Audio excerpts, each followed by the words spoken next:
que voy a hablar yo aquí hoy tiene que ver con derecho, pero tiene que ver también con cuestiones arquitectónicas. Tenía la oportunidad del descanso de comentar con un compañero arquitecto y tiene que ver en definitiva con urbanismo y la ciudad, que es una perspectiva necesariamente interdisciplinar y transdisciplinar, ¿no? Antes que nada, bueno, felicitar a Armela por sus trabajos, los conocemos, al grupo y en particular a la profesora Alba Nogueira, que para mí antes decía que la colega Elisa de Zaragoza era una de las juristas de derecho administrativo españolas que, bueno, más destacadas, ¿no? Y yo estoy de acuerdo y añadiría que la profesora Alba Nogueira también, ¿no? Con lo cual, para esta universidad y para esta facultad, pues contar con ella y con el grupo Armela, pues es un lujo. Y este tipo de seminarios y de enfoques, que aquí a la gente más joven le pueden parecer normales, porque se van celebrando, pues no son ni normales ni la tradición habitual, con lo cual, bueno, Santiago de Compostela pues tiene suerte de contar con este grupo, ¿no? Dicho esto, a mí se me sugirió que dijera algo para fomentar el debate sobre reserva para vivienda asequible en los centros urbanos, ¿no? Y a ello me voy a ceñir, ¿no? Claro, las reservas para vivienda en centros urbanos, reservas para vivienda asequible en centros urbanos, es una técnica urbanística con un marco jurídico dirigida esta técnica a dos básicas funciones, que son un poco las que van a ordenar mi presentación. La primera función es un poco la provisión de vivienda asequible, ¿no? Y enlazo ya con el último punto de mi intervención, ¿no? En primer lugar, reservar suelo o reservar techo, ahora hablaremos, para viviendas asequibles, en la terminología española, viviendas de protección oficial en los regímenes diversos que existen en función de la legislación autonómica, busca, como vamos a ver, proveer vivienda asequible en las ciudades. Pero en segundo lugar, y no menos importante, también busca obtener un tipo de ciudad determinado, un tipo de ciudad basado en la mezcla de usos y en la mezcla de tipos de población y, en definitiva, luchar contra la segregación urbana que en áreas metropolitanas como la que yo vengo, que es el área metropolitana de Barcelona, y luego el compañero irá a lo concreto, pues es un elemento importante y creciente, vinculado a otra frase que, aunque se acuñó en los años 60 por una socióloga, Glasser, pero sigue teniendo vigencia hoy en día y se habla mucho en Barcelona, que es la cuestión de la gentrificación, del inglés gentrification, Pero la gentrificación, el ennoblecimiento de ciertas áreas urbanas cuya población de menores recursos es sustituida por una población de mayores recursos debido a diversos elementos. El precio de la vivienda es uno, la renovación urbana es otra, el turismo, esta tarde Carmen y otras personas nos hablarán, es otro. La gentrificación es hermana melliza de la segregación, porque uno se queda en la gentrificación, viene gente de más recursos, ¿no? Y expulsa gente de menos recursos. La siguiente pregunta es, ¿y dónde va la gente con menos recursos? Es segregada urbanamente. Y un poco el leitmotiv de mi presentación, más allá de detalles técnicos, es decir dos cosas. Primero, que la técnica de la reserva de viviendas asequibles a través del planeamiento urbano o de techo, ahora hablaremos, en suelo urbano consolidado, para vivienda asequible, es una técnica que está íntimamente ligada a la conexión entre urbanismo y vivienda, que es algo que históricamente, al menos en España, yo diría que en general, pero en España no es tan claro ni tan evidente como podría parecer.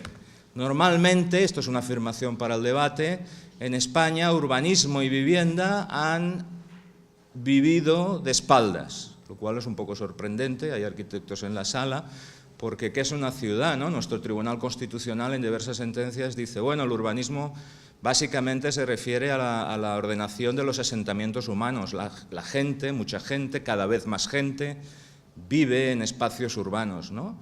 Y entonces el urbanismo históricamente no se ha ocupado demasiado de la vivienda, y específicamente de la vivienda asequible. Pues así es, no se ha ocupado demasiado, con lo cual, haciendo broma con algunos colegas juristas y urbanistas también en Cataluña, hemos tenido un urbanismo que ha diseñado unas ciudades con unas infraestructuras, unos sistemas, unos espacios verdes, pero que no se ha preocupado demasiado de quién vive en las ciudades y de si puede vivir en las ciudades la gente, en qué condiciones, con lo cual es algo sorprendente que solo muy recientemente ha empezado a variar esta situación, porque ha habido una conciencia social, hemos hablado antes de los problemas graves, y luego porque técnicamente, y el derecho es una expresión de estas técnicas, técnicamente el marco jurídico ha cambiado para empezar a preocuparse, pero hace 2 días, en términos urbanísticos, de la ciudad y la vivienda asequible. Por tanto, este punto es un punto de conexión,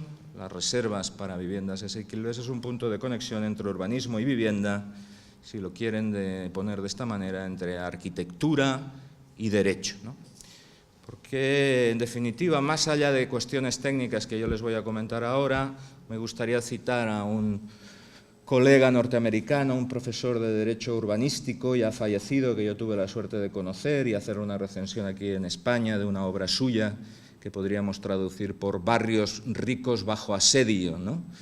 El profesor Haar, ¿no? Y el profesor Haar, el libro no está traducido, decía que la discriminación, lo cito, la discriminación y la exclusión del suelo violan las creencias profesadas por la nación acerca de la responsabilidad social.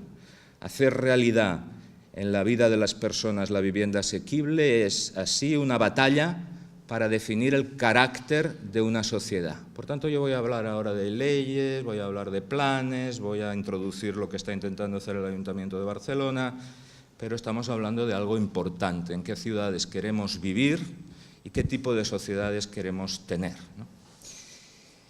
Para ello voy a dividir mi exposición en 4 puntos. Los 3 primeros puntos se refieren esencialmente a la primera finalidad de las reservas de suelo y techo para viviendas protegidas, y el último punto, el 4, añadiré ese segundo elemento no menos importante, que es la lucha contra la segregación urbana y el papel que estas reservas de vivienda tienen precisamente en la lucha contra la segregación urbana. Voy a ser muy telegráfico, es posible que cosas que diga no me explique bien, pero en todo caso en el debate puedo precisar. Voy a intentar hacerlo, diríamos, lo menos farragoso posible. Inevitablemente tengo que citar normas, pero me voy a intentar ir al núcleo de la cuestión, ¿no? Acordándome del micrófono.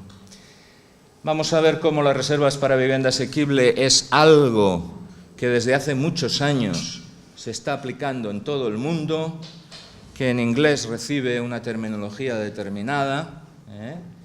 Vamos a ver en segundo lugar cómo está la situación en el ámbito de la Unión Europea, y citaré una sentencia importante del Tribunal de Justicia de la Unión Europea, y vamos a ver finalmente cómo está la cosa en España, un poco la evolución histórica, que no es una evolución tranquila, sino que veremos que ha generado experimentos, intentos regulatorios, anulaciones por parte del Tribunal Supremo, modificaciones de normas, en fin, pronunciamientos del Tribunal Constitucional. No es tranquilo porque esta, no nos engañemos, es una cuestión jurídica y arquitectónica y urbanística, pero es también una cuestión social y económica. ¿Quién vive dónde y quién obtiene beneficios o quién obtiene las plusvalías derivadas del uso del suelo? Y eso, como luego probablemente se nos explicará en el caso de Barcelona, no es una cuestión sencilla. Y el último punto, iré más rápido, pero enmarcaré un poco la presentación del colega del Ayuntamiento, pues cuál es la situación en Cataluña, y un intento que se está ahora desarrollando, él imagino que nos hablará, que es, avanzo ya, lo tendré que precisar pero avanzo, algo inexplorado en España, que es la reserva para vivienda protegida en suelo urbano consolidado, esto es, en aquel suelo que no está sometido a un proceso de renovación urbana, sino reserva para vivienda protegida en operación por operación en ciudad ya consolidada, imaginemos el centro de Santiago de Compostela, el Eixample de Barcelona, donde, como vamos a ver ahora, nuevas construcciones o rehabilitaciones, el ayuntamiento quiere modificar el planeamiento urbanístico, está en ello, para obligar, incluso en esas actuaciones puntuales, a inyectar vivienda protegida. Y eso está generando ciertamente una polémica política, ideológica, económica y que sin duda va a ser también jurídica. Bien, pues empiezo con un poco el mundo, vamos a abrirnos al mundo, ¿no? Y en el mundo, ¿cómo funciona esto de las reservas efectuadas por el planeamiento urbanístico para viviendas asequibles, en la terminología española vivienda protegida, esto es, que tienen unas características y un precio fijadas por el ordenamiento jurídico, precio que es el inferior al de mercado y por tanto más asequible? Bueno, hay un libro interesante que yo recomiendo, publicado por el Lincoln Institute, que es este, una perspectiva internacional sobre la vivienda inclusiva. Y allá se puede ver cómo desde hace muchos años, empezando en los Estados Unidos de América, desde hace muchos años las regulaciones urbanísticas, el planeamiento, el equivalente, la zonificación, está introduciendo reservas de suelo para viviendas asequibles en muchos países del mundo. De hecho, España llega muy tarde. Ahora voy a explicar cuándo llega España. Llega muy tarde España a estas técnicas. España parece que llega muy tarde a muchas cosas y se están empezando a desarrollar en los últimos años, solo en los últimos años. Un ejemplo y un link que se pueden consultar directamente, estudios sobre la cuestión, es este edificio que está en Harlem, Nueva York, que es el resultado de que el planeamiento urbanístico de Nueva York estableció una reserva para vivienda asequible con ingresos mixtos en el centro de Nueva York. Y se hizo realidad gracias al planeamiento urbanístico, a una regulación. Se decía antes, la inversión es importante en materia de vivienda, con lo cual, Armela, sé que le interesan estas cuestiones, lo podríamos llevar a un plano más general, ¿no? El dinero es importante respecto a los derechos sociales, sí, y respecto a los derechos no sociales, ¿no? Porque votar o proteger la propiedad requiere una inversión grande, pero es que además hay técnicas regulatorias que no exigen inversión pública que permiten generar a través del mercado vivienda asequible, ¿no? Ahí no hay inversión pública y este es un ejemplo, ¿no?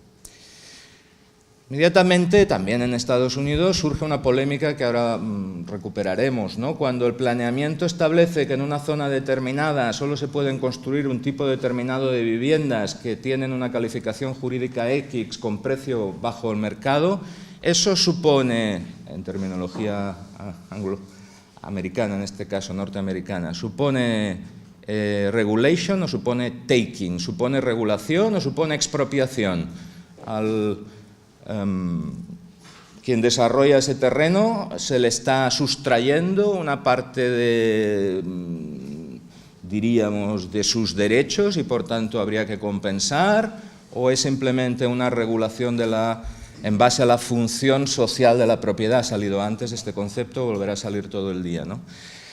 Y hay un debate en Estados Unidos, pero lo cierto es que en 2017 el Tribunal Supremo se planteó esta cuestión en un caso, hay un link, se puede seguir, y el Tribunal Supremo en este caso no dio el certiorari, no aceptó el caso donde se planteaba precisamente la posibilidad de una inconstitucionalidad, y la doctrina lo interpreta como precisamente un espaldarazo a la técnica, ¿no? No consideró el caso importante para aceptar porque no estaba comprometido o no vio ninguna cuestión básica a tratar, ¿no? Lo cierto es que en Estados Unidos, insisto, se aplica desde los años 70 en diversos estados, de diversas maneras. Yo no voy a entrar porque el derecho norteamericano no nos interesa. De Estados Unidos, y en general cada país, buscando su propia fórmula, ha llegado a conclusiones muy parecidas, ¿no? Porque si algo funciona, pues se copia, ¿no? Y con lo cual entramos aquí también, no voy a entrar en las virtudes, los límites y las posibilidades del derecho comparado, ¿no? Pero ¿para qué inventar Mediterráneo si técnicas ensayadas están funcionando, ¿no? Y siguiendo un poco esta idea, otros países de la Unión Europea también la utilizan. Por ejemplo, París tiene reservas para vivienda protegida en su planeamiento urbanístico, pero también en Inglaterra, ahora volveré sobre ello, ¿no? Una cuestión que se podría plantear, y efectivamente se ha planteado, es si esas reservas impuestas obligatoriamente por el planeamiento urbanístico supondrían una violación del derecho de la Unión Europea, ¿no? Del derecho originario y de las libertades que consagra la Unión Europea, libertad económica, etcétera, ¿no? Y la sentencia del Tribunal de Justicia de la Unión Europea de 8 de mayo de 2013, una sentencia referida, creo, a una regulación holandesa, no lo recuerdo muy bien, urbanística, dijo que no, que era posible, por un regulador urbanístico nacional, establecer esas reservas obligatorias para vivienda protegida, y que ello era o se apoya en la idea de que la vivienda asequible es un servicio de interés general en el ámbito de la Unión Europea.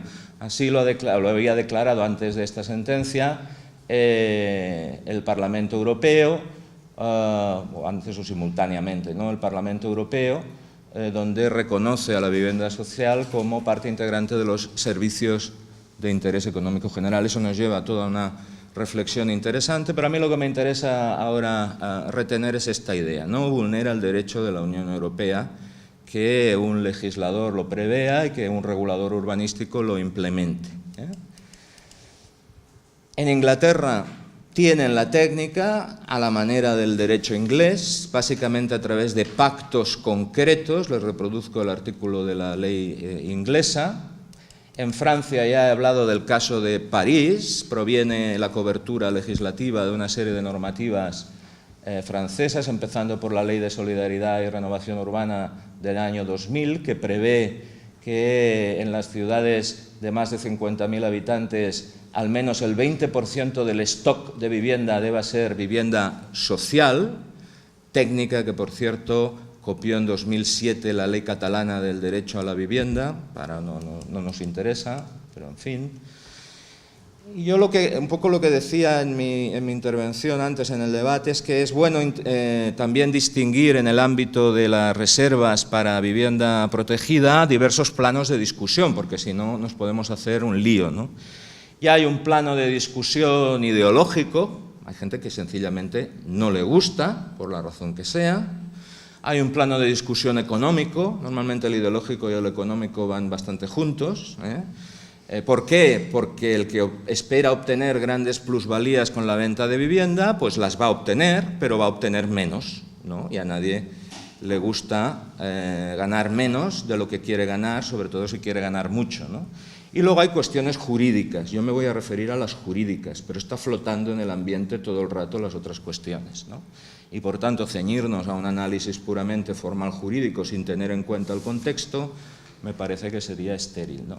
Desde las perspectivas económicas e ideológicas, pues se han hecho argumentos diversos, ¿no? Algunos dicen, no, eso es una buena idea porque permite vivienda asequible en las ciudades y promueve la mezcla social y evita la gentrificación y la segregación.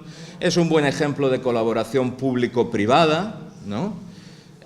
Y otros dicen, bueno, pero esto en realidad, bueno, se dice de todo, ¿no? Una de las cosas que se dice automáticamente es que eso va a aumentar el precio de la vivienda no asequible, el precio de la vivienda libre, ¿no? Eso va a hacer que aquello que no esté reservado, pues el que intentaba obtener un beneficio muy alto, cargue lo que quería obtener en la vivienda de mercado libre. Libre para quien tenga el dinero de pagar esa vivienda, naturalmente, ¿eh? Otros dicen, bueno, no, por sí solo no va a resolver el problema de la vivienda asequible. Ese es un argumento que se usa bastante, ¿no? Por sí solo las viviendas vacías no van a resolver el problema de la vivienda. Por sí solo las reservas de planeamiento no van a resolver el problema de la vivienda. Por sí solo las limitaciones a las viviendas turísticas no van a resolver el problema de la vivienda. Por sí solo las limitaciones legales a los precios de alquiler del mercado, que existen en Francia y en Alemania, y en Cataluña también hay un debate sobre esto, no van a resolver el problema de la vivienda. Quizás por sí solo todo ello, y más cosas no, pero todo a la vez, es probable que ayude, ¿no? En fin, los argumentos son diversos.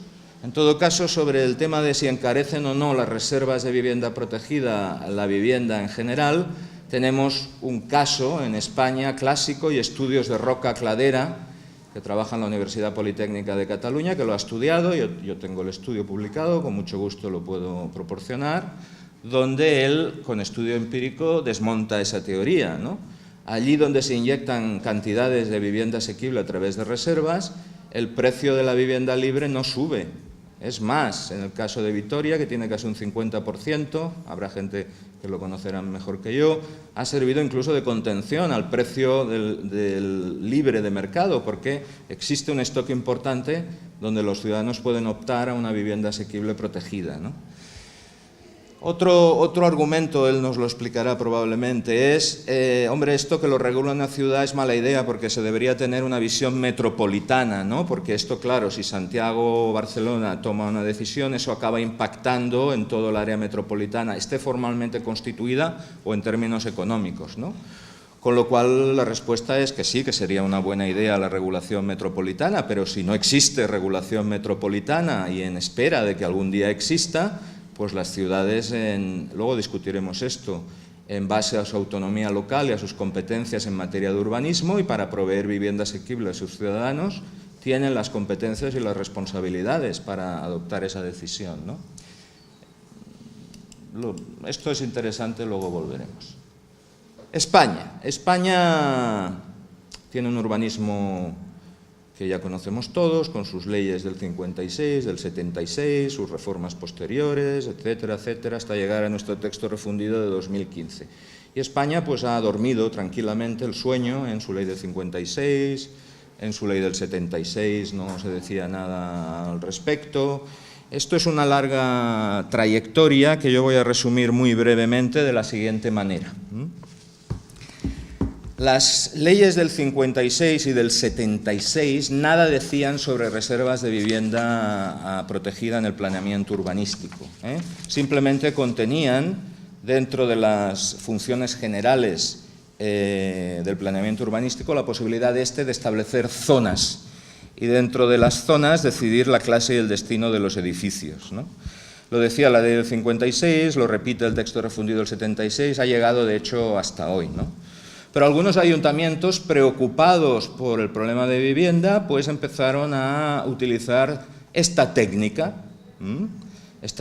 que algunos urbanistas, pues ya hacía años, yo tengo aquí un artículo de Gago y Leira del año 79, donde ya se planteaba esta necesidad, ellos no son juristas, pero hay que conectar urbanismo y vivienda. Bueno, pues así lo intentaron algunos ayuntamientos, entre ellos el de Madrid, que a través de su planeamiento, por ejemplo, año 81, Plan General de Ordenación Urbana del Área Metropolitana de Madrid, estableció una directriz sobre la necesidad de que los planes generales introdujeran reservas de suelo para vivienda protegida, leo literalmente, a efectos de evitar la segregación social y acomodar las ofertas a los deseos de las poblaciones. Bien. Este intento a través del planeamiento urbanístico local chocó contra una pared. Antes hablábamos de la pared del Tribunal Constitucional, que se ha ido desmoronando en las últimas sentencias sobre vivienda vacía. La pared con la que chocó las primeras experiencias de vivienda protegida fue la pared del Tribunal Supremo.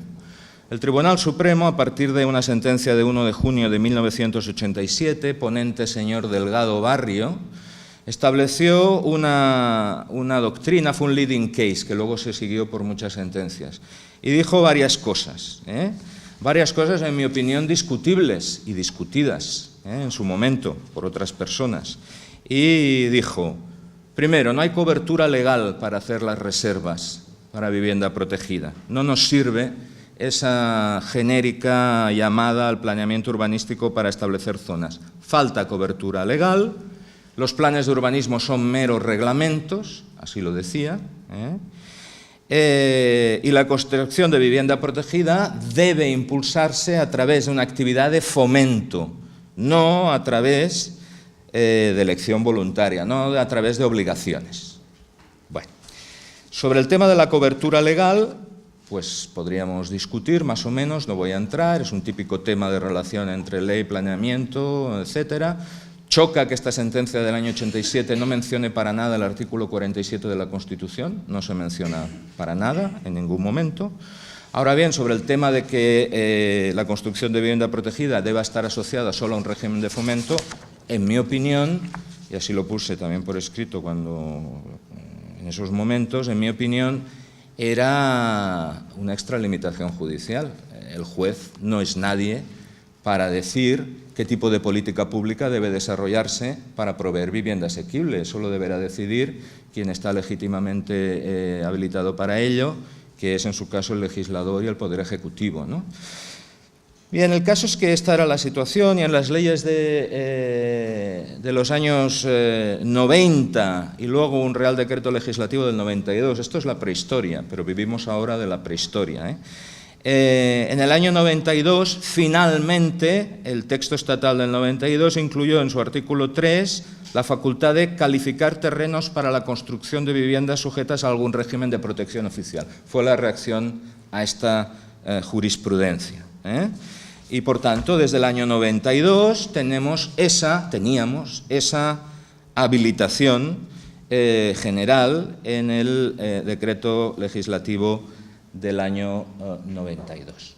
Pero fue en realidad, de nuevo, la legislación autonómica, otra vez, la que, a partir de los años 90, empezando por el País Vasco, empezó a perfeccionar la técnica, ya no solo habilitando para introducir reservas, sino dando un paso más y estableciendo directamente en la ley unos estándares obligatorios de reserva para vivienda protegida. Así es el caso de la ley vasca del año 94. Los vascos siempre han ido por delante en estas cuestiones. Y a partir de esta legislación, que dio lugar también a su jurisprudencia, porque lógicamente los promotores, los propietarios impugnaban, etcétera, es destacable una sentencia del Tribunal Superior de Justicia del País Vasco de mayo de 2001, donde se enfrenta a esta cuestión, ahora ya con cobertura legal y estándar, y resuelve a favor del ayuntamiento, diciendo que hay una previsión legal y que es una técnica para hacer en realidad efectivo el derecho a la vivienda del artículo 47, aquí sí que se cita el artículo 47, a partir de esta ley, digo, vasca, las diversas comunidades autónomas empiezan a aprobar su propia legislación, estableciendo estándares obligatorios de reserva que vinculan al planeador y que le obligan a reservar suelo para vivienda protegida.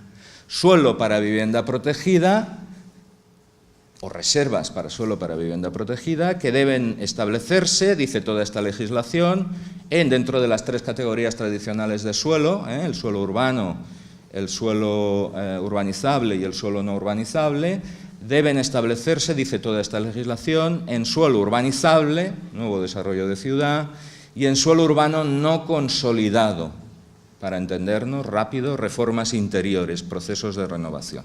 Este era la situación, diríamos, ¿no?, de todas estas leyes autonómicas.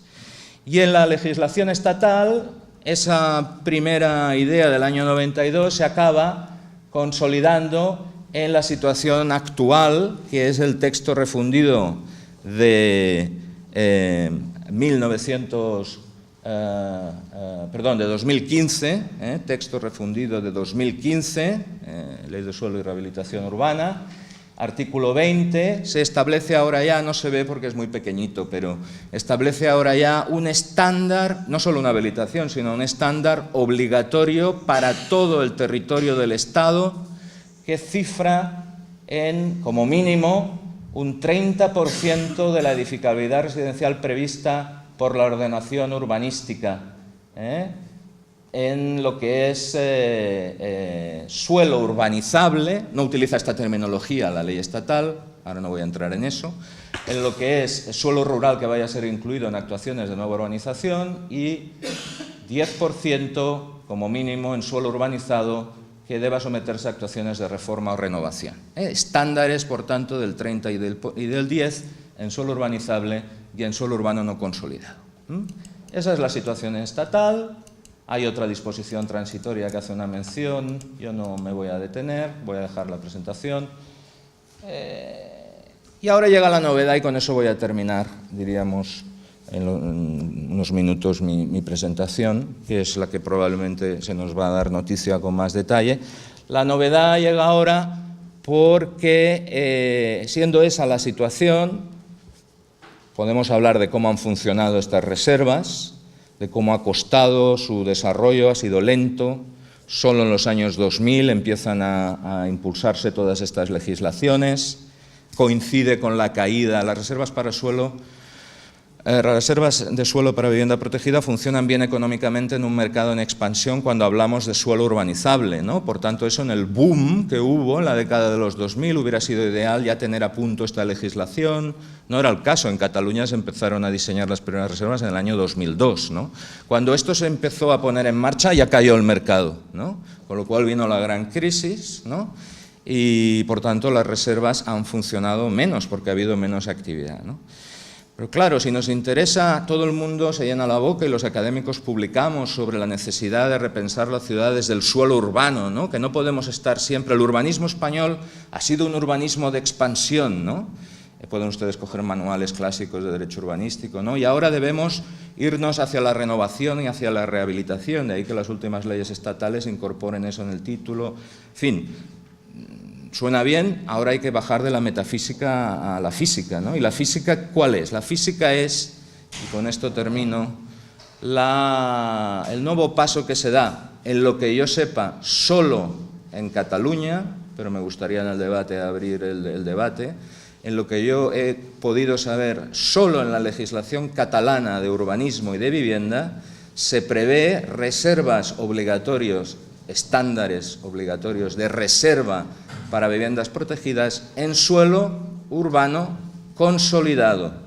En casos de nueva construcción, se tira abajo un edificio y se construye uno nuevo, o gran rehabilitación. Ahora ya no es que la ciudad crezca o que se hagan reformas globales, sino que bloque a bloque, cada vez que en el centro de una ciudad catalana se hagan estas operaciones, deberá inyectarse vivienda asequible. Eso está previsto en la ley catalana del derecho a la vivienda, diríamos la decana de esta nueva generación de leyes del año 2007, que lo preveía como una posibilidad para el planeamiento municipal, no como una obligación. Los planes podían.